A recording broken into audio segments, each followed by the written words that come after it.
Chapter 19 The Incredible Robo-Plunger. George took Harold's picture and placed it on the screen of the Patsy 2000 and pressed start. The lights around them dimmed as the weary machine began to shake and smoke.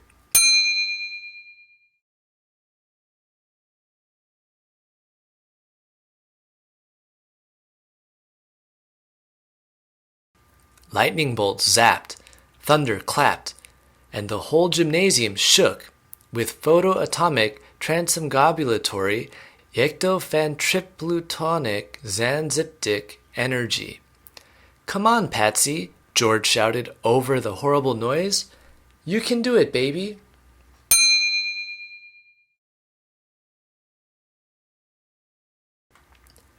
Finally, a small ding was heard, and the Patsy 2000 coughed up a huge, metallic behemoth.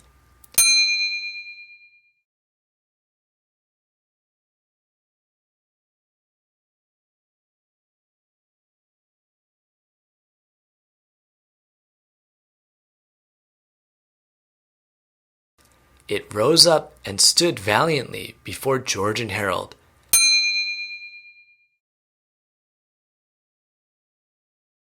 It was the incredible Robo-Plunger.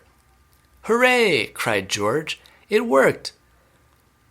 "Way to go, Patsy!" Harold cheered. "Now, let's get outside and kick some turbo toilet tushy."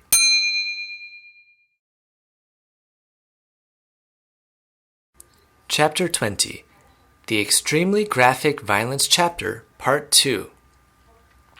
The Incredible Robo-Plunger to the Rescue. The Incredible Robo-Plunger kicks the TT-2000's tushy. The TT-2000 takes the plunge. Chapter 21 The Aftermath.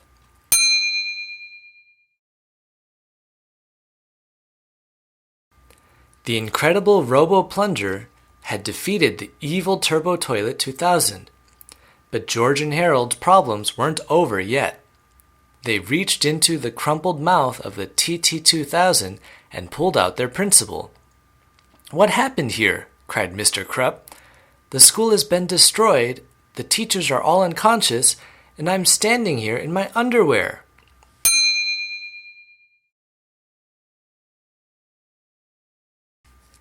"Uh-oh," Harold whispered. "Captain Underpants must have gotten toilet water on his head. He's turned back into Principal Krupp." George took Mr. Krupp's clothes and hair out of his backpack and handed them to him. "I'm ruined," Principal Krupp whined as he dressed himself. "I'm going to be held responsible for this mess.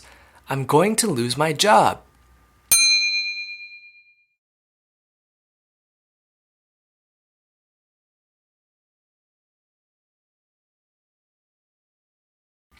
"Maybe not," said George. "We can fix everything and clean up this whole mess." "Yeah," said Harold, "but it'll cost you."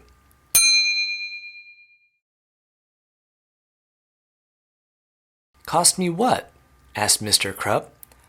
"Well," said George, "we'd like you to cancel our detention and our suspension."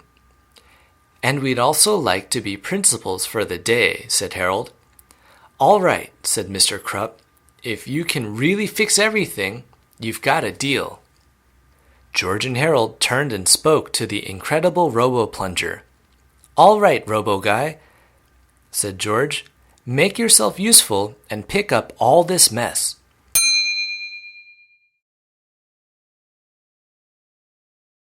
"Yeah, and fix up the school too," said Harold. "Use your laser eyes to repair all the broken windows and stuff." "And when you're done," said George, "take all the evidence and fly it up to Uranus."